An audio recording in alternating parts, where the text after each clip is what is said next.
Hello student, मैं नीरज कुमार स्वागत करता हूँ आपका यज्ञ विद्या चैनल पर। आज मैं आपके सामने करंट अफेयर्स का कुछ कॉन्सेप्ट कुछ फैक्ट लेके आया हूँ।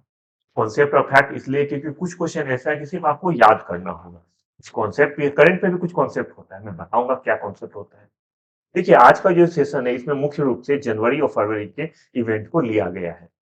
इससे पिछला वाला सेशन में दिसंबर के इवेंट को लिया गया था। देखिए, मेरा ये प्रयास है, यज्ञ विद्या का ये प्रयास है कि हर 6-7 दिन पे जो करंट का टॉपिक होता है उसमें पहले हम लोग पिछला जितने भी मंथ के उसको लिया जाए, उसके बाद फिर लेटेस्ट हम लोग बढ़ते रहेंगे। क्योंकि कोई भी जो एग्जाम होता है उसमें 1 साल का करंट पढ़ के जाना स्टैंडर्ड प्रैक्टिस माना जाता है। तो इसलिए कोई भी बच्चा जो इस साल दिसंबर 2023 तक कोई भी एग्जाम देगा, उसको जनवरी का इवेंट बिल्कुल पढ़ के जाना है। निश्चित रूप से जब एग्जाम होने वाला होता है उससे 3-4 मंथ का इवेंट ज्यादा आता है, लेकिन 1 साल का इवेंट करके जाना आप लोग को कंपलसरी है, ये मेरा सलाह है। तो चलिए हम लोग क्वेश्चन देखते हैं, उसके आधार पे हम लोग चर्चा करते हैं।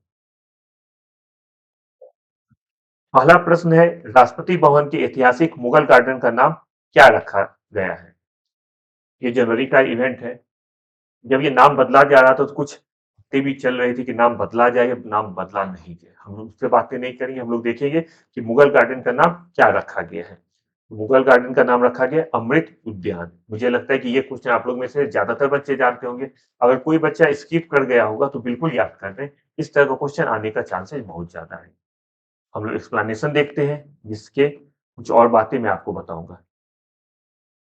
एक 27 जनवरी 2023 को श्रीमती द्रौपदी मुर्मू, जो कि हमारी राष्ट्रपति हैं, उन्होंने इसका नामांकन किया है।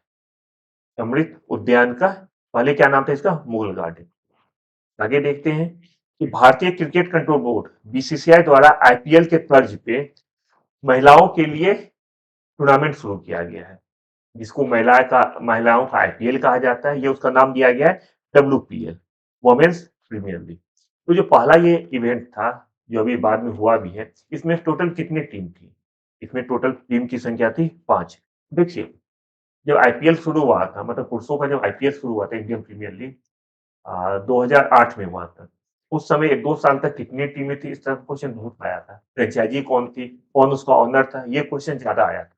नो डाउट कि अब ये ट्रेंड कम हो गया है, लेकिन पहला बार आईपीएल वोमेन का हो रहा है, जिसका नाम डब्ल्यूपीएल दिया गया है। इस तरह का क्वेश्चन पूछा जा सकता है कि टोटल कितनी टीम इसमें पार्टिसिपेट की है, क्योंकि पहला इवेंट है ये। इसमें 5 टीम है। कुछ इसमें इससे रिलेटेड हम लोग और चीज देख लेते हैं। इसका नाम जैसे मैंने आपको बताया कि वुमेन्स प्रीमियर लीग कहा गया है, डब्ल्यूपीएल। हो सकता है ये भी आपसे पूछ कि महिलाओं का जो आईपीएल है, ये महिलाओं का जो बीसीसीआई ने फ्रेंचाइजी क्रिकेट शुरू किया है, उसका नाम क्या रखा गया है? हो सकता है ऑप्शन दे दे वुमेन आईपीएल, लेकिन अगर वुमेन आईपीएल होगा तो वो सही नहीं होगा। अगर ऑप्शन में आपको होगा वुमेन्स प्रीमियर लीग, तो आपको मानना होगा वुमेन्स प्रीमियर लीग मानना होगा। हम लोग बोलचाल की भाषा में इसको वुमेन आईपीएल भी कहते हैं, लेकिन अगर ऑप्शन में दोनों रहेगा और एक को टिक मारना है तो उसको मानना होगा वुमेन्स प्रीमियर लीग। पहला इवेंट है। आपको पूछा जा सकता है कि ये जितना बीसीसीआई को नीलामी राशि थी वो कितना मिला था, तो अप्रोक्स 5,000 करोड़ रुपया हुआ था। 5 टीम नाम पूछा जा सकता है, अहमदाबाद, मुंबई, बेंगलुरु, दिल्ली, लखनऊ। इसमें सबसे जो ऊंचा बोली लगा था वो लगा था अहमदाबाद के लिए 1289 करोड़ रुपया। एक दो चीज ध्यान रखिएगा, अहमदाबाद टीम को अदानी स्पोर्ट्स ने परचेज किया था। देखिए, 2-3 चीज इससे पूछा जा सकता है। पहला एडिशन में बार बार बोला, पहला एडिशन है इसलिए इसे बिल्कुल पढ़ के जाए। क्या पूछा जा सकता है कि जो महिलाओं का कॉन्टैक्ट क्रिकेट बीसीसीआई ने शुरू किया है, तो नाम आपका होगा वुमेन्स प्रीमियर लीग। ये क्वेश्चन एक पूछा जा सकता है फैक्ट। दूसरा फैक्ट पूछा जा सकता है कि कितने टीम ने पार्टिसिपेट किया था पहला इवेंट में? कितने टीम ने किया? ये 5। दूसरा फैक्ट। तीसरा फैक्ट, सबसे ज्यादा ऊंची बोली किस टीम के लिए लगा? तो वो है अहमदाबाद। और कितने परचेज किया? Adani sport line private limited, इसने किया है। तो ये 3-4 चीजें, इसे आप ध्यान रखिए। टोटल जो बिडिंग अमाउंट था जो मिला है बीसीसीआई को, वो है लगभग 4,669। तो लगभग 4,700 आपको पूछा जा सकता है कि लगभग कितना? तो 4,700, 5,000 नहीं, लगभग 4,700 करोड़ एग्जैक्ट फिगर है। 4,669.99 करोड़ एग्जैक्ट फिगर, लेकिन अप्रोक्स आपसे 4,700 करोड़ रुपया इस तरह का सवाल पूछेगा तो इस तरह जवाब देना। आगे, मेक इन इंडिया पहल के तहत भारत में शुरू की जा रही AK-303 राइफलों का उत्पादन कहाँ से शुरू किया गया? भारत में बहुत अच्छी बात है कि भारत में मेक इन इंडिया पहल के तहत अब शुरू हो गया है। इसी सिलसिले में एके 303 राइफलों का उत्पादन कहाँ से शुरू किया गया? तो ये शुरू किया गया अमेठी से। देखिए ये क्वेश्चन घुमाने के लिए बहुत ज्यादा चांस है कि इस क्वेश्चन को आ जाए। क्यों? क्योंकि कोई ये भी सोच सकता है कि अमेठी राहुल गांधी जी का पहले लोकसभा क्षेत्र था, तो हो सकता है वहां से शुरू ना करें। लेकिन क्वेश्चन में हम लोग राजनीति को ना लाके बस कंफ्यूजन कहाँ पे बच्चे को होता है वो मैं बता रहा हूँ। अहमदाबाद दिया गया है क्योंकि ये भी बहुत बच्चे ये भी सोच सकते हैं कि नहीं, मोदी जी हमारे प्राइम मिनिस्टर हैं तो कुछ जो इस तरह का बड़ा कार्यक्रम होता है वो गुजरात में हुआ होगा इसलिए अहमदाबाद है। लेकिन इसका जवाब है अमेठी। ठीक है, आगे देखते हैं इसके इससे रिलेटेड कुछ चीज अमेठी में शुरू किया गया। ये आपको एक बार देख लीजिएगा, यहाँ पे कुछ इसके बारे में दिया गया कि कौन कौन मिलकर इसको शुरू करने वाला है एक्सप्लेनेशन में, इसको एक बार आप लोग जरूर पढ़ लीजिएगा। कलवारी श्रेणी की पांचवी पनडुब्बी आईएनएस वागीर को नौसेना बेड़े में किस प्रोजेक्ट के तहत शामिल किया गया है? एक प्रोजेक्ट है जिसके तहत क्या किया गया है, बहुत सारी पनडुब्बियों का निर्माण किया जा रहा है। इसी सिलसिले में कलवारी श्रेणी की पांचवी श्रेणी की आईएनएस वागीर, नाम भी पूछा जा सकता है कौन सा श्रेणी का है, इस प्रोजेक्ट के साथ शामिल किया गया नौसेना में। यहाँ पे 4 प्रोजेक्ट है, प्रोजेक्ट आईएनएस, प्रोजेक्ट 75, प्रोजेक्ट रक्षा या प्रोजेक्ट तलवारी। जो बच्चा नहीं जान रहा है वो बच्चा पक्का इस क्वेश्चन को गलत करेगा, ये दावा मैं दे सकता हूँ कि जिस बच्चे ने क्वेश्चन कभी ना कभी पढ़ा नहीं होगा तो अंदाज में ये गलत होगा। क्यों गलत होगा? क्योंकि देखिए बच्चे को हो सकता है कि आईएनएस ये दे दे कि आईएनएस है, क्योंकि यहाँ भी आईएनएस वागिर दिया गया है तो उसे लगा आईएनएस वागिर हो सकता है। प्रोजेक्ट रक्षा भी लग सकता है क्योंकि ये कहीं ना कहीं हमारे डिफेंस को मजबूत करेगा। यह प्रोजेक्ट तलवारी भी लग सकता है क्योंकि तलवारी सैनिक का पांचवा पनडुब्बी था। लेकिन नहीं, ये इस प्रोजेक्ट का नाम है प्रोजेक्ट 75। एक चीज और बता दूं इस प्रोजेक्ट के बारे में कि प्रोजेक्ट 75 के तहत जो है मझगांव डाक शिप जो है वहां पे तलवारी सैनिक की पांचवी पनडुब्बी वागिर को औपचारिक रूप से नौसेना में शामिल किया गया है। ये प्रोजेक्ट 75 शुरू कब हुआ है?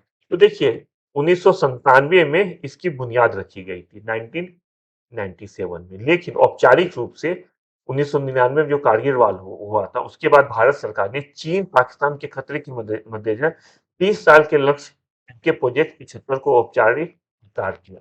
30 साल मतलब ये 2030 तक का एक सरकार ने एक प्लान बनाया था कि 2030 में हम 30 पनडुब्बी को अपने नौसेना बेड़े में शामिल करेंगे। इसके लिए उन्होंने कौन सा प्रोजेक्ट शुरू किया? प्रोजेक्ट 75। बहुत इंपॉर्टेंट चीज है। कभी कभी ये भी पूछ देगा कि प्रोजेक्ट 75 के अंतर्गत कितने पनडुब्बी को नौसेना बेड़े में शामिल करने की योजना है? टोटल 30 पनडुब्बी को शामिल करने की योजना है। इसको ध्यान रखिएगा, टोटल 30। बहुत कम जगह आपको मिलेगा टोटल कितने पनडुब्बी को प्रोजेक्ट 75 के तहत बनाने की योजना है, टोटल 30। ठीक है, आगे हम लोग देखते हैं 70वां प्रवासी भारतीय दिवस सम्मेलन का आयोजन कहाँ हुआ? इसका आयोजन हुआ है इंदौर में। कुछ इससे रिलेटेड बात बता रहा हूँ, जैसे कि ये तो विदेश मंत्रालय के तत्वाधान में हुआ है से 10 जनवरी 2023 को इंदौर में। डेट 8 से 10 भी नहीं पूछेगा एग्जाम में, ये जरूर पूछ सकता है कि किस मंत्रालय के तत्वाधान में हुआ है। विदेश मंत्रालय लिखा हुआ है, कभी कभी आपको कंफ्यूज करने के लिए गृह मंत्रालय करके ऑप्शन बनाया जा सकता है, तो आप ध्यान रखिएगा कि ये विदेश मंत्रालय के अंतर्गत हुआ है। याद करने का बहुत आसान तरीका है कि इसमें बहुत सारे डेलीगेट आते हैं, भारत आते हैं, बहुत सारे देशों के शासनाध्यक्ष भारत आते हैं, तो ये कहीं न कहीं विदेश मंत्रालय का काम हो जाता है, विदेश मंत्रालय इसको कोऑर्डिनेट करती है। तो विदेश मंत्रालय के तत्वाधान में इंदौर में आयोजित हुआ था। इसका आयोजन 2-2 वर्ष के अंतराल पर होता है। 70वें प्रवासी भारतीय दिवस का थीम है डायस्पोरा अमृतकाल में भारत की प्रगति के लिए विश्वसनीय भागीदार। Diaspora reliable partner for India's progress in Amrit Kaal. ये है इस जो 70वां प्रवासी भारतीय दिवस है उसका थीम है। देखिए ये प्रवासी भारतीय दिवस के बारे में 1 मिनट में 2-3 चीज बता दूं। पहला चीज क्या है, ये 70वां प्रवासी दिवस है जो आपका ये यहाँ पे स्लाइड में दिया गया है। जो स्लाइड में नहीं दिया गया है उसके जो नहीं दिया गया है वो मैं बता रहा हूँ। देखिए 2-2 वर्ष के अंतराल पे अभी होता है, पहले हर साल होता था लेकिन अब 2-2 वर्ष के अंतराल पे होने लगा है। ये आपसे पूछा जा सकता है कि अभी जो 2-2 वर्ष के अंतराल पे हो रहा है पहले कब होता था? 1 साल पे, 6 महीना के, या पहले से 2 साल पे होता है? एक चीज।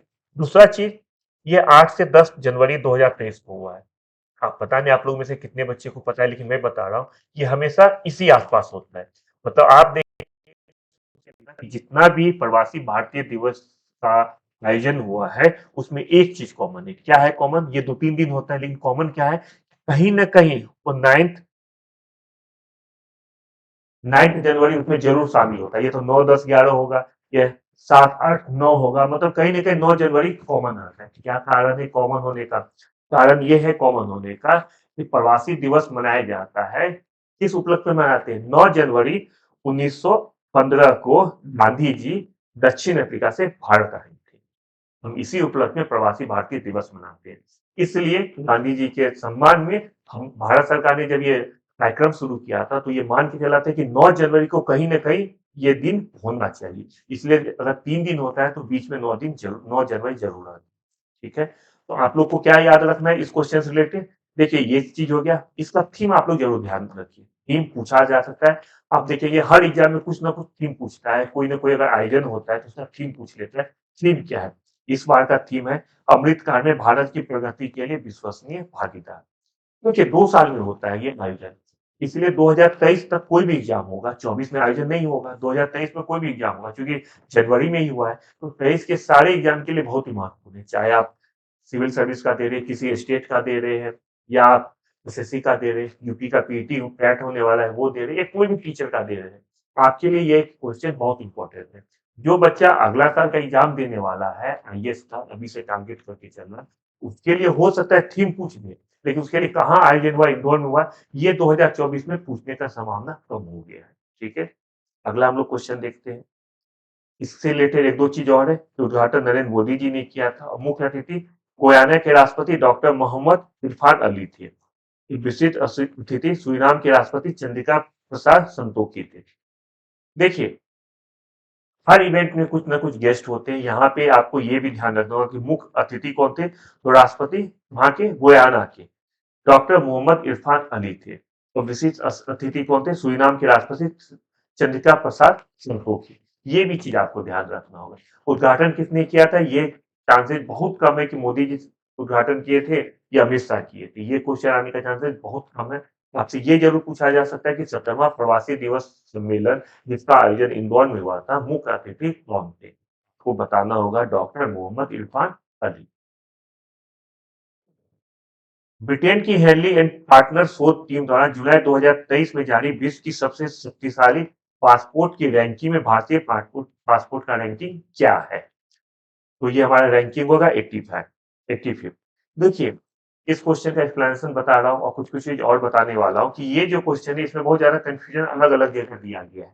इसीलिए ये जो मैं आपको एक्सप्लेनेशन बता रहा हूँ, ये एक्सप्लेनेशन आपको हेनरी एंड पार्टनर का जो ऑफिशियल वेबसाइट है, जो आप लोग में से जो बच्चा चाहे सर्च कर सकता है, उसका जो अपडेटेड अभी आया है, अपडेट होके जो नया ये सब इंफॉर्मेशन है उस आधार पे बता रहा हूँ। हेनरी एंड पार्टनर का ऑफिशियल वेबसाइट के आधार पे, क्योंकि कहीं कहीं बहुत सारे मैगजीन, बहुत सारे साइट, वेबसाइटेड साइट भी है जहाँ पे इसके बारे में थोड़ा थोड़ा अलग दिया गया है। तो हेनरी एंड पार्टनर का ऑफिशियल वेबसाइट आप लोग भी सर्च कर सकते हैं।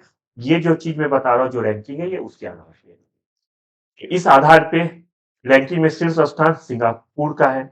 और सिंगापुर के बाद कई देश है। एक्चुअली होता क्या है, जो सेकेंड नंबर पे अगर सेम सूचकांक में होता है तो उसको सेकेंड नंबर पे रखा जाता है। सेकेंड देश में नंबर पे बहुत सारे देश है, मुख्य रूप से है फिनलैंड, फ्रांस, जर्मनी और इटली, ये मुख्य रूप से। वैसे मुझे लगता है कि 7 या 8 देश है सेकेंड नंबर पे।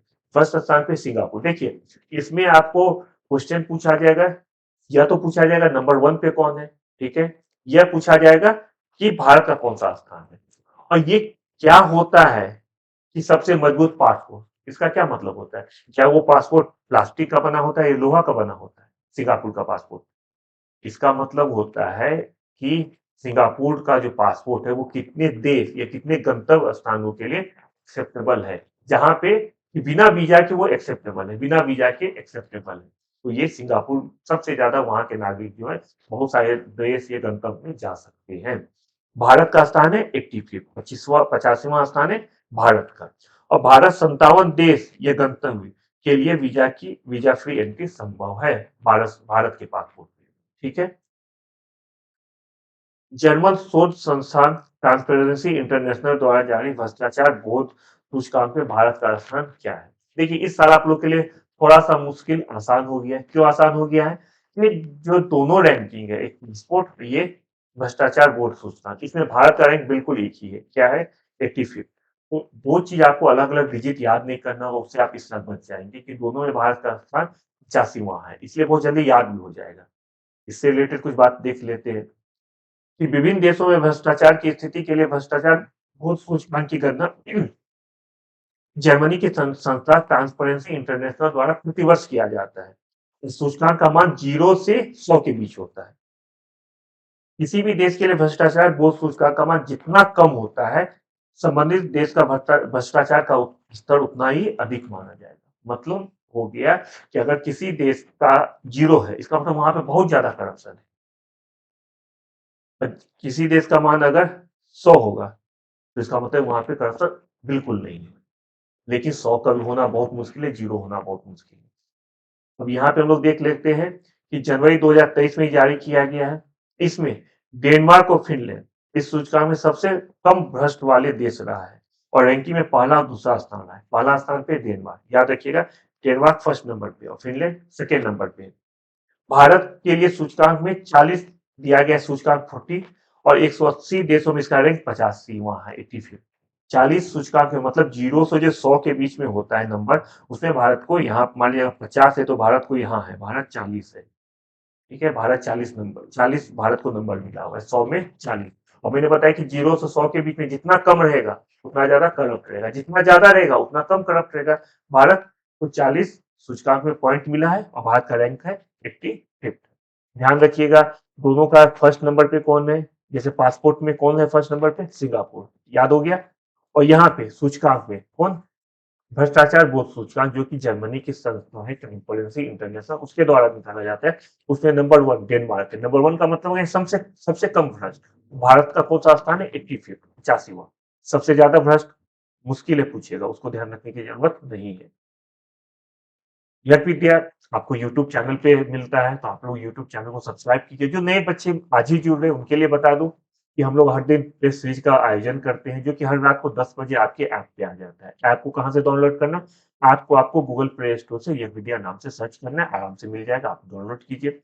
10 बजे रात को नया क्वेश्चन आता है, आप टेस्ट दीजिए। जो बच्चा आज जुड़ रहा है वो लोग पुराना क्वेश्चन, बहुत सारा क्वेश्चन 5 अगस्त से लिया जा रहा है, तो आप लोग जितने भी पुराने क्वेश्चन है उसको बनाइए, सॉल्व कीजिए, अपने आप को चेक कीजिए कि आप लोग कितना जानते हैं, जहां पे कमी आ रहा है। क्योंकि हम लोग हर सेगमेंट का टेस्ट लेते हैं। जिस सेगमेंट पे लग रहा है कि ज्योग्राफी कमजोर है, ज्योग्राफी को और पढ़िए, हिस्ट्री कमजोर है, हिस्ट्री को ज्यादा पढ़िए। इसीलिए हम लोग जो टेस्ट है अलग अलग सेगमेंट में लेके इनके सामने आए हैं।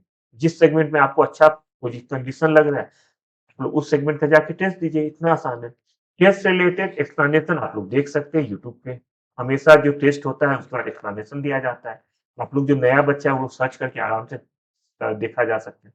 चलिए आगे फिर देखते हैं, बात करते हैं कि विश्व की सबसे लंबी रिवर क्रूज यात्रा की शुरुआत कहाँ की गई है? सबसे लंबी, देखिए जो भी भारत में सबसे लंबा इस तरह का होगा, सबसे ज्यादा, उसको जरूर ध्यान रखना है। विश्व की सबसे लंबी रिवर क्रूज की यात्रा भारत में हुआ है, कहाँ पे है? ये वाराणसी से डिब्रूगढ़ के बीच में हुआ है। इसका लंबाई कितना है? लंबा है 3200 किलोमीटर। ये दो चीज याद रखिए, कहां से कहां तक है, लंबाई कितनी है। गोल्डन ग्लोब पुरस्कार 2023 के अंतर्गत सर्वश्रेष्ठ निर्देशक का पुरस्कार स्टीवन स्पीलबर्ग को किस फिल्म के लिए दिया गया है? किसके लिए दिया गया है? ये है द फेबलमैन्स के लिए दिया गया है। कौन सा अवार्ड दिया गया है? गोल्डन ग्लोब पुरस्कार 2022। बहुत ही फेमस पुरस्कार है, इसको जरूर याद रखना है। ऑस्कर हो जाए, गोल्डन ग्लोब हो जाए, ये सब बहुत ही फेमस अवार्ड है। सबसे डायरेक्टर का पुरस्कार मिला है स्टीफन स्पीलबर्ग को द फेबलमैन्स के लिए। स्टीफन स्पीलबर्ग भी बहुत फेमस डायरेक्टर है, आप लोग, सॉरी, बहुत फेमस डायरेक्टर है, आप लोग को पता ही होगा। बहुत ही अच्छे अच्छे पिक्चर इन्होंने दिया है, याद करना आप लोग के लिए आसान हो जाएगा। और एक अर्जेंटीना की फिल्म है जिसका नाम भी है अर्जेंटीना 1985, इस मूवी का नाम है। इसको दिया गया है गैर अंग्रेजी भाषा में सर्वश्रेष्ठ फिल्म का पुरस्कार दिया गया है। अर्जेंटीना की मूवी है, मूवी का नाम भी अर्जेंटीना, मूवी का नाम है अर्जेंटीना 1984। उसको दिया गया है गैर अंग्रेजी भाषा में सर्वश्रेष्ठ फिल्म का पुरस्कार दिया गया है। तो सबसे डायरेक्टर का पुरस्कार किसको मिला है? स्टीफन स्पीलबर्ग को मिला है। किस मूवी के लिए? द फेबलमैन्स के लिए मिला है। और चूंकि भारत का मूवी आपको पता होगा, नाटू नाटू काफी फेमस रहा है, ऑस्कर में, गोल्डन ग्लोब, हर जगह धूम मचा दिया। उसको भी पूछेगा, अगर इंडिया का कोई भी मूवी, कोई भी गाना किसी फॉरेन सॉइल पे, खासकर ऑस्कर या गोल्डन ग्लोब में कुछ पदक लाता है, कुछ अचीवमेंट हासिल करता है, वो बहुत ही महत्वपूर्ण क्वेश्चन हो जाता है आपके लिए एग्जाम के पॉइंट ऑफ व्यू से। तो 2023 के गोल्डन ग्लोब पुरस्कार के अंतर्गत सर्वश्रेष्ठ मौलिक गीत का पुरस्कार फिल्म आरआर के गीत नाटू नाटू को दिया गया है। इस गीत को किसने लिखा है? इस गीत को देखिए, हो सकता है ये मूवी जो है आप लोग सब जानते हैं कि मूवी एस एस राजमौली का है, लेकिन क्या इन्होंने गीत भी लिखा है? यहाँ पे क्वेश्चन पूछा जा रहा है कि इस गीत को किसने लिखा? देखिए 15 साल पहले अगर ये क्वेश्चन आता तो डायरेक्ट पूछा जाता है कि इस मूवी का डायरेक्टर कौन, लेकिन अब समय बदल गया है। अब जो क्वेश्चन आता है, आप किसी में भी देखिए, एसएससी देखिए, एग्जाम देखिए, जो स्टेट पीसीएस का होता है या आईएएस का तो बात ही छोड़ दीजिए, कोई भी एग्जाम आता है, अब सिंपल क्वेश्चन बहुत कम आ गया। ये क्वेश्चन है आपको एग्जैक्ट मौलिक गीत के लिए पूछा गया, ओरिजिनल सॉन्ग के लिए। इसमें गीत कौन सा, कौन लिखा है? जो नाटू नाटू गाना है वो किसने लिखा है? ऑप्शन ये 4 है, ये 4 कहीं न कहीं इस मूवी से रिलेटेड है, वो आगे मैं बता देता हूँ। इस गीत को लिखा है चंद्र बोस ने, याद रहेगा, सुभाष चंद्र बोस से आपको आराम से याद हो जाएगा, चंद्र बोस। तो वर्ष 2022 में प्रदर्शित फिल्म के लिए हॉलीवुड के ये सिमा गोल्डन ग्लोब पुरस्कार जो है, ये बेस्ट ओरिजिनल सॉन्ग का था, और ये राजमौली द्वारा डायरेक्ट किया गया था, ये तो सब जानते हैं। चंद्र बोस ने नाटू नाटू गाना लिखा है, चंद्र बोस। और संगीतबद्ध किया है एम किरवानी। संगीतबद्ध का मतलब क्या होता है? म्यूजिक डायरेक्टर, किसने म्यूजिक दिया? एक होता है गाना लिखने वाला, एक होता है म्यूजिक देने वाला।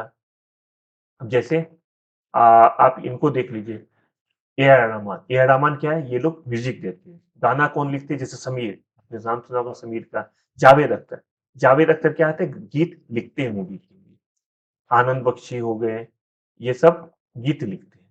और संगीत का मतलब क्या होगा? जैसे ए आर रहमान हो गया, अनु मलिक हो गया, ये सब संगीत देते हैं। तो ये अंतर होता है, कौन गीत लिखते हैं, कौन संगीत देते हैं। एक होता है गाना में कोरियोग्राफी, कोई भी जो नृत्य होता है कोरियोग्राफी, वो कौन कर रहा है? जैसे सरोज खान हो गए, ये सब कोरियोग्राफर है। तो इस गाने का कोरियोग्राफर कौन है? प्रेम रक्षित। ठीक है, ये मैं आपको गीत लिखने वाला, म्यूजिक देने वाला कहीं एक ना समझिए, इसलिए मैं इसे विस्तार से बताया हूँ। आईसीसी द्वारा घोषित वर्ष 2022 के सर्वश्रेष्ठ टी20 पुरुष क्रिकेटर का पुरस्कार किसे दिया गया? देखिए आईसीसी क्या करती है, साल के एंड में अपना अवार्ड अनाउंस करती है, पुरुष और महिला के लिए। पुरुष के अंतर्गत एक खिलाड़ी का चयन करती है बेस्ट क्रिकेटर के रूप में, इसके अलावा best test cricketer, best one day cricketer और बेस्ट 2020 क्रिकेटर का अवार्ड दिया जाता है। हर बार की तरह इस बार भी दिया गया था, ये 18वां अवार्ड था, इस बार भी दिया गया था। इस बार टी20 का अवार्ड भारत के सूर्यकुमार यादव को मिला है। क्वेश्चन आपको यही पूछा गया, आपको आंसर लगाना और सूर्यकुमार यादव। लेकिन बाकी कोई अवार्ड मिला है, मैं बता देता हूँ। बाबर आजम, उसको मिला है अवार्ड, कौन सा मिला है देखिए। बाबर आजम को अवार्ड मिला है वर्ष के सर्वश्रेष्ठ क्रिकेटर और वर्ष के सर्वश्रेष्ठ वनडे क्रिकेटर, बाबर आजम। और वर्ष के सर्वश्रेष्ठ टेस्ट क्रिकेटर का अवार्ड मिला है बेन स्टोक्स को। ठीक है, ये 18वां पुरस्कार है आईसीसी का। ये क्वेश्चन आपसे संभवतः नहीं पूछेगा। ये क्वेश्चन पूछ सकता है सूर्य कुमार यादव को टी20 क्रिकेटर ऑफ द ईयर का पुरस्कार मिला है। एक पूछ सकता है सूर्य कुमार यादव को, क्योंकि भारत के हैं। दूसरा आपसे पूछा जा सकता है सर्वश्रेष्ठ क्रिकेटर का अवार्ड, वो मिला भारत में। ये दो पूछा जा सकता है, लेकिन दो और है, उसको ध्यान रख लीजिए। टेस्ट क्रिकेटर मिला है बेन स्टोक्स को, और एक मिला है वनडे क्रिकेटर, वो भी मिला है बाबर आजम को। बाबर आजम को 2 अवार्ड मिला है, एक सर्वश्रेष्ठ क्रिकेटर और दूसरा एक दिवसीय क्रिकेटर का अवार्ड। बेन स्टोक्स को एक अवार्ड मिला है, कौन सा? सर्वश्रेष्ठ टेस्ट क्रिकेटर। और सूर्य कुमार यादव को मिला है सर्वश्रेष्ठ टी20 खिलाड़ी का अवार्ड। ठीक है, मुझे लगता है कोई कंफ्यूजन आपको नहीं होगा। इस साल हर साल पद्म अवार्डों का घोषणा होता है, इस साल भी हुआ है, तो हम लोग उस पे भी एक क्वेश्चन बनाए जिससे आपको आसानी हो जाएगा। वर्ष 2023 में घोषित पद्म विभूषण पुरस्कारों में से निम्नलिखित में कौन शामिल नहीं है? जो ऑप्शन दिया गया है आपको देखना है कि कौन इसमें शामिल नहीं है। बालकृष्ण दोषी, कुमार मंगलम बिरला, सेम कृष्णा, दिलीप महालनोबिस, इसमें से एक को पद्म विभूषण नहीं मिला है। पद्म पुरस्कार तो मिला है, लेकिन पद्म विभूषण नहीं मिला है। क्या नाम दिया गया है आपको बताना होगा, किसको पद्म विभूषण नहीं मिला है। कुमार मंगलम बिरला को जो पद्म विभूषण नहीं मिला है। देखिए 6 व्यक्ति को पद्म विभूषण अवार्ड मिला है, ठीक है। 3 तरह का अवार्ड होता है, भारत रत्न अगर छोड़ दिया जाए जो पद्म अवार्ड होता है इसमें 3 होते हैं, एक पद्म विभूषण, एक पद्म भूषण, एक पद्मश्री। तो पद्म विभूषण सबसे इन तीनों में सबसे ज़्यादा प्रेस्टिजियस माना जाता है। इस बार 6 व्यक्ति को मिला है। किसको मिला है? देखिए नाम दिया गया है, जाकिर हुसैन, हुसैन कृष्ण, दिलीप महालनोबिस, श्रीनिवास वर्धन, मुलायम सिंह यादव। ठीक है? अब आपको मुझे लगता है कि शायद आप लोगों में से सारे बच्चे जानते होंगे कि ये जो 6 पद्म विभूषण जिनको मिला वो किस-किस फील्ड के हैं। अगर नहीं जानते हैं, मैं संक्षिप्त में बता देता हूँ। बाकिर दोषी आप लोग जानते होंगे कि ये बहुत बड़े आर्किटेक्चर हैं। वास्तुकला के क्षेत्र में इनका अवार्ड मिला है। ठीक है? ये अब नहीं रहे इस दुनिया में। जाकिर हुसैन आप जानते हैं तबला वादक है। हुसैन कृष्ण ये राजनीतिज्ञ है, कर्नाटक के भूतपूर्व मुख्यमंत्री रह चुके हैं। दिलीप महालनोबिस मरणोपरांत ये अवार्ड दिया गया इनको। ये क्या थे? ये चिकित्सा के क्षेत्र में इनको अवार्ड मिला है। ये ओआरएस जो होता है, जो हम लोग पीते हैं ओआरएस, डायरिया में, लूज भांग में पीते हैं, ओआरएस लाने का श्रेय श्री दिलीप महालनोबिस को दिया जाता है। श्रीनिवास वर्धन ये कौन है? ये भारत अमेरिकन मैथमेटिशियन है ये। और इन्होंने प्रोबेबिलिटी जो हम लोग को मैथ में पढ़ा जाते हैं, हम लोग पढ़ते हैं, उसमें बहुत ज्यादा इन्होंने रिसर्च किया है। श्रीनिवास वर्धन ने। मुलायम सिंह यादव आप लोग जान रहे हैं, मुलायम सिंह यादव भूतपूर्व मुख्यमंत्री है उत्तर प्रदेश के, समाजवादी पार्टी के बहुत बड़े नेता रह चुके हैं जिनका कि देहांत हो चुका है। इन लोगों को 6 लोगों को मिला है पद्म विभूषण के अवार्ड। और जो आपको दिया गया है श्री कुमार मंगलम बिरला, ये आप लोग जान ही रहे हैं, बहुत बड़े बिजनेसमैन है, इनको पद्म विभूषण का अवार्ड मिला है। ठीक है? इस तारीख को हिंदी विश्व दिवस का आयोजन किया जाता है। कौन कौन सा तारीख है दिया गया है? 10, 20, 25, 30 जनवरी। क्या आंसर है? आंसर इसका होगा 10 जनवरी को विश्व हिंदी दिवस के रूप में मनाया जाता है। देखिए, सबसे पहला विश्व हिंदी सम्मेलन जो नागपुर में हुआ था 1975 में, 10 से 14 जनवरी के बीच में हुआ था नागपुर में, इसलिए 10 जनवरी को चूज किया गया है। और 25 जनवरी को राष्ट्रीय मतदाता दिवस के रूप में मनाया जाता है। ये कुछ साल पहले निर्वाचन आयोग ने इस चीज को इनिशिएट किया है। और 30 जनवरी को महात्मा गांधी का पुण्यतिथि है। 26वें राष्ट्रीय युवा महोत्सव 2023 का आयोजन किस राज्य में किया गया है? 26वें युवा महोत्सव 2030 का आयोजन किस राज्य में किया गया है? इसका जवाब आपको होगा कर्नाटक में किया गया है। इसमें बहुत सारी चीज आपको फैक्ट नहीं दिया गया है, बस आपको स्टेट जानना होगा कि 26वां युवा महोत्सव कहाँ हुआ है। कर्नाटक में हुआ है, कर्नाटक के हुबली धारवाड़ में हुआ है। लेकिन ये आपको एग्जाम में मान के चलिए कि बिल्कुल नहीं आएगा कि हुबली धारवाड़ में हुआ है, कर्नाटक में आएगा। इसको बिल्कुल याद रखिए। ये एक बार नजर से आपको गुजर जाएगा, तो कभी अगर इनकेस एग्जाम में पूछ देता है तो आप लोग पक्का इसे सही कर देंगे। और केंद्र सरकार के युवा कार्यक्रम वो खेल मंत्रालय द्वारा इसका आयोजन किया गया है। हॉर्निवर महोत्सव का आयोजन किस राज्य में होता है? ये भी बस आपको फैक्चुअल है। हॉर्निवर महोत्सव कहाँ पे होता है? ये बहुत फेमस महोत्सव है, ये होता है आपको नागालैंड में होता है। नागालैंड सरकार के तत्वावधान में हर साल 1 से 10 दिसंबर को ये मनाया जाता है। और ये जो है नागालैंड के स्थापना दिवस 1 दिसंबर 1963 को हुआ था। नागालैंड का स्थापना 1 दिसंबर 1963 को हुआ था, इसलिए इस महोत्सव को 2000 में शुरू किया गया और 1 दिसंबर से लेकर 10 दिसंबर तक का इसका डेट रखा गया।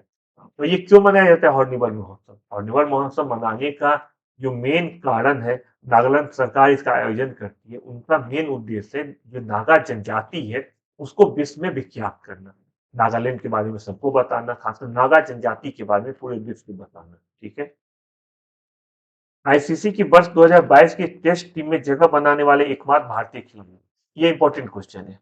क्यों इंपॉर्टेंट क्वेश्चन है? ये जो 4 ऑप्शन दिया गया इसमें आप लोग हो सकते हैं कंफ्यूज कर जाएं, अगर अगर एग्जैक्ट आप लोग को नहीं पता होगा।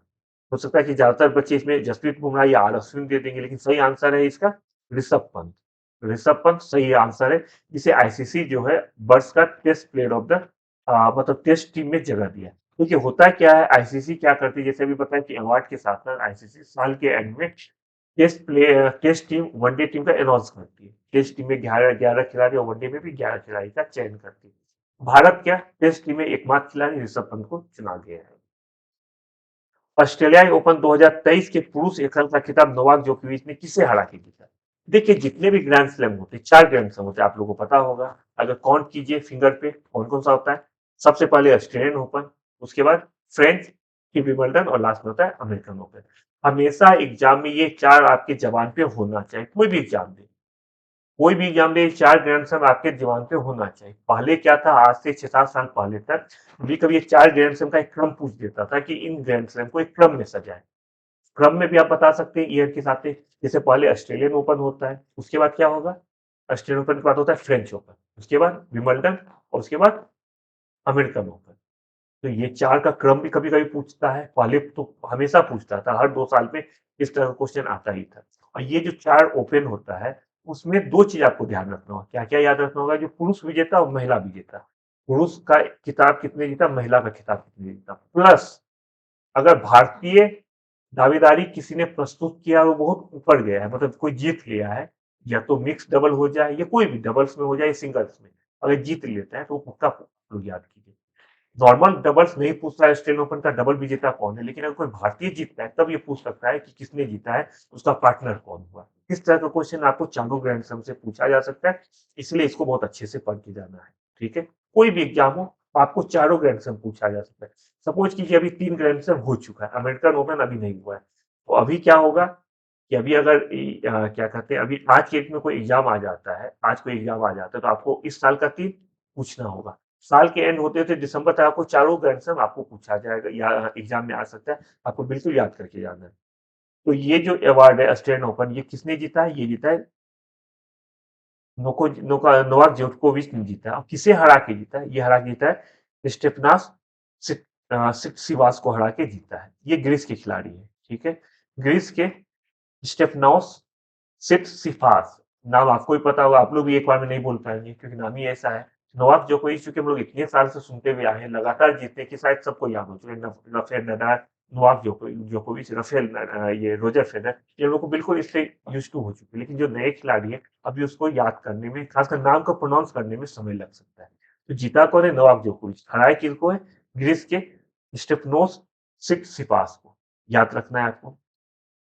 यज्ञ विद्या को दोबारा मैं बोलूंगा, आप लोग प्लीज और प्लीज सब्सक्राइब कीजिए, ज्यादा से ज्यादा बच्चा सब्सक्राइब कीजिए, ज्यादा से ज्यादा बच्चा शेयर कीजिए, अपने दोस्त को शेयर कीजिए। देखिए, आप लोगों से यज्ञ विद्या कोई चार्ज नहीं ले रहा है, फ्री है, फ्री में डिस्कशन हो रहा है, फ्री में आप लोग फेसरीज में आ रहे, फ्री में दे रहे सब कुछ।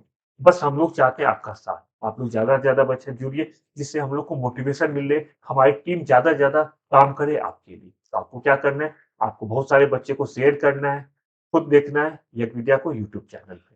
हर दिन टेस्ट आता है यज्ञ विद्या ऐप पे, तो आप लोग यज्ञ विद्या ऐप को गूगल प्ले स्टोर से डाउनलोड कीजिए, टेलीग्राम को ज्वाइन कीजिए। जितना भी हमारा नोटिस होता है, कोई भी एग्जाम एग्जाम आने वाला है उससे रिलेटेड हम लोग देते हैं, या कोई टेस्ट शेड्यूल होता है उससे रिलेटेड सारा इन्फॉर्मेशन हम लोग टेलीग्राम पे भी शेयर करते हैं, तो उसको भी ज्वाइन कीजिए।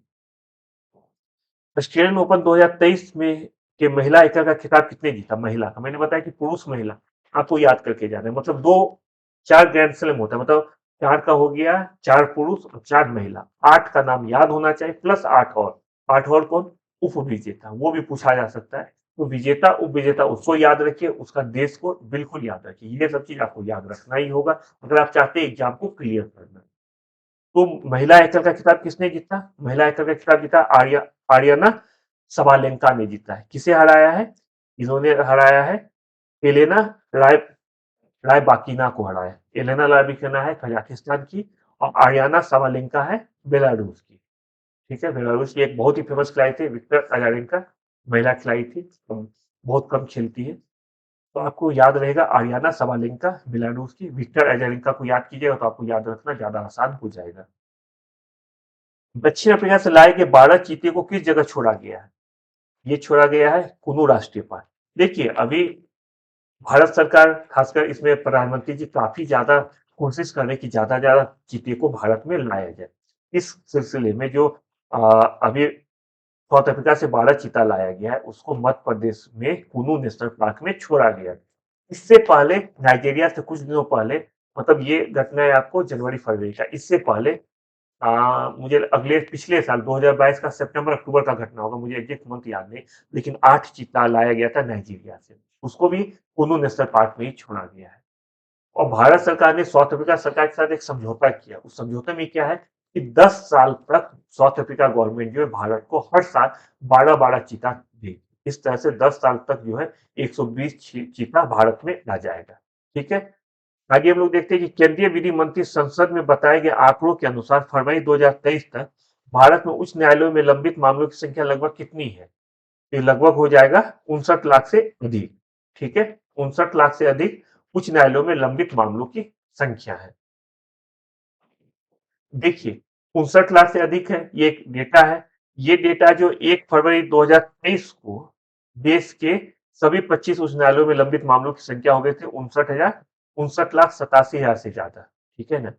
इसमें सर्वाधिक मामला कहाँ का है? सर्वाधिक मामला है 10 लाख 30 हजार जो है इलाहाबाद उच्च न्यायालय का है, और 171 मामला है सिक्किम उच्च न्यायालय का। इसको आपको ध्यान रखना होगा। गैब्रियल चक्रवात से निम्नलिखित में से कौन सा देश प्रभावित रहा? कौन सा देश गैब्रियल चक्रवात से सबसे ज्यादा प्रभावित रहा? इसमें आंसर हो जाएगा न्यूजीलैंड। ठीक है, न्यूजीलैंड सबसे ज्यादा प्रभावित रहा है। अब इसमें इसलिए एक दो इसमें महत्वपूर्ण ये चीज हो जाता है क्योंकि यह सिर्फ तीसरा अवसर है जब यह न्यूजीलैंड में आपातकाल की घोषणा की गई है। पहला दो अवसर क्या था? एक 2019 में था जब क्राइस्टचर्च में आतंकी हमला हुआ था। एक दूसरा था 2020 में जब कोविड महामारी के दौरान आपातकाल आया था। ये दो अवसर था जबकि आपातकाल की घोषणा की गई थी। तो ये आप ध्यान रखिएगा। गैब्रियल जो चक्रवात है उससे ध्यान रखिएगा। कहाँ आया था? न्यूजीलैंड में आया था। बहुत सारा नुकसान हुआ था न्यूजीलैंड को। और चूंकि तीसरा बार न्यूजीलैंड ने आपातकाल की घोषणा अपने देश में किया है, इसलिए आपको ध्यान रखना होगा। ये इतना भीषण था, आप समझ सकते हैं। 12वां हिंदी दिवस सम्मेलन कहाँ संपन्न हुआ? ये संपन्न हुआ है फिजी में। देखिए, ये 15 से 17 फरवरी 2023 को नाडी फिजी में हुआ था। डेट बिल्कुल नहीं ध्यान रखिए कब हुआ, 15 को हुआ, 16 को, बिल्कुल नहीं पूछेगा, बिल्कुल ध्यान दिमाग पे जोर नहीं दिया। 12वां विश्व हिंदी दिवस सम्मेलन है, ये शायद पूछे। सबसे इंपॉर्टेंट है कहाँ हुआ था? फिजी में। अगर जगह पूछेगा बहुत अच्छा है, नाडी। ना तो देश का नाम जरूर याद रखिए, फिजी में हुआ था। और इंपॉर्टेंट चीज क्या है इस सम्मेलन का? थीम। थीम क्या है? हिंदी पारंपरिक ज्ञान से कृत्रिम मेगा। ये इस सम्मेलन का थीम है। तो आपको ये दो तीन चीज याद रखना होगा, ध्यान रखना होगा। विश्व रेडियो दिवस किस तारीख को मनाया जाता है? ये मनाया जाता है 13 फरवरी को। क्यों मनाया जाता है? देखिए, 13 फरवरी को मनाने का निर्णय यूनेस्को ने लिया था। 3 नवंबर 2011 को लिया था। क्यों? क्योंकि रेडियो के रूप में इसकी महत्ता को एक्सेप्ट करते हुए यूनेस्को ने ये डिसाइड किया था कि 13 फरवरी को हम रेडियो दिवस के लिए मनाएंगे। ठीक है, तो 12 फरवरी को राष्ट्रीय उत्पादकता दिवस के रूप में मनाया जाता है। 21 फरवरी को अंतर्राष्ट्रीय मातृभाषा दिवस के रूप में मनाया जाता है। क्यों मनाया जाता है अंतर्राष्ट्रीय मातृभाषा दिवस के रूप में? इसके पीछे क्या कारण है कि बांग्लादेश के भाषा आंदोलन दिवस 21 फरवरी को अंतर्राष्ट्रीय मातृभाषा दिवस के रूप में स्वीकृति यूनेस्को द्वारा दिया गया था। 17 नवंबर को यूनेस्को ने स्वीकृति दिया था, इसीलिए हम लोग 21 फरवरी को अंतर्राष्ट्रीय मातृभाषा दिवस के रूप में मनाते हैं और 12 फरवरी को राष्ट्रीय उत्पादकता दिवस के रूप में मनाते हैं।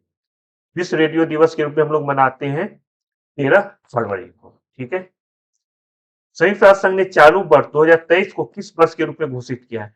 यह बहुत इंपॉर्टेंट क्वेश्चन है, बिल्कुल याद रखिए कि 2023 को किस वर्ष के रूप में घोषित किया गया? यह घोषित किया गया पौष्टिक अनाजों के लिए अंतर्राष्ट्रीय वर्ष। देखिए, जब भी संयुक्त राष्ट्र संघ जो है हर बीच में किसी न किसी वर्ष को कोई ना कोई खास चीज के लिए पहचान बनाने के लिए दे दिया जाता है, जिससे पूरे विश्व समुदाय का ध्यान उस तरफ जाए और उसके लिए और बहुत ज्यादा प्रयास किया जाए। इस साल दिया गया है 2023 को पौष्टिक अनाजों के लिए अंतर्राष्ट्रीय वर्ष के रूप में, और ये मुख्य रूप से भारत का ही पहल है कि भारत के पहल पे भारत सरकार ने पौष्टिक अनाजों अनाजों की श्री अन्न नाम बाद में इसे दिया है, नाम दिया है। इसमें शामिल कौन कौन सा अन्न है? इसमें है बाजरा, ज्वार, राजगिरा जिसे रामदाना भी कहते हैं, कुकदी, कोंडो, रागी, चीना और कंगनी। मोटा मोटी ये जो एक्सप्लेनेशन का चीज है ये आपको पूछने का चांसेस बहुत कम है। ज्यादा क्या पूछा जाएगा? ज्यादा बस एक फैक्ट बिल्कुल याद रखना है, ये वाला फैक्ट जिसमें मैंने डबल ट्रिपल टिक लगाया है कि संयुक्त राष्ट्र संघ ने चालू वर्ष 2023 को पौष्टिक अनाजों के लिए अंतर्राष्ट्रीय वर्ष घोषित किया है 2023 को। ये बहुत इंपॉर्टेंट है। अंतिम प्रश्न है, संयुक्त सैन्य अभ्यास दुष्टलिक किन देशों के बीच संपन्न हुआ है? दुष्टलिक संपन्न हुआ है भारत और उज्बेकिस्तान के बीच में। देखिए, जितना भी सैन्य अभ्यास है उसको आपको बिल्कुल याद रखना है, खासकर जिसमें भारत शामिल हुआ, ये तो भारत में होगा या दूसरे देश में होगा, कहीं भी होता है उसको आपको ध्यान रखना है। ठीक है, ये चौथा संस्करण है। ये कहाँ पे हुआ है? पिथौरागढ़ में हुआ है। ठीक है, इसे एक्सप्लेनेशन में दिया गया, आप लोग बिल्कुल पढ़िए कि किस जगह हुआ है। और इसका पहला संस्करण 2019 में उज्बेकिस्तान में आयोजित हुआ था। कुछ और एक्सप्लेनेशन, 1-2 बातें उसको भी ध्यान रखिए, ठीक है? ये था आज का हमारा करंट का सेगमेंट। आपको कैसा लगा? बिल्कुल अपना विचार हमको बताइए। क्या आप लोग चाहते हैं यज्ञ विद्या से, वो भी बताइए। क्या सुधार करना चाहते हैं, वो भी बताएँ। अपना बात हम तक पहुँचाइए जिससे कि हम लोग आपके लिए ज़्यादा से ज़्यादा चीज़ लेके आ सकें, ठीक है? लगातार पढ़ते रहिए। करंट का जैसे मैंने बताया कि जनवरी-फरवरी तक का इवेंट लगभग लग गया है। अगले बार हम लोग जो करंट का लेंगे, उसमें कोशिश करेंगे फरवरी-मार्च का इवेंट लेने का। हो सकता है जनवरी-फरवरी का 1-2 इवेंट आ भी जाए, ठीक है? तो लगातार पढ़ते रहिए और देखते रहिए यज्ञ विद्या। जल्दी मिलते हैं। बाय-बाय।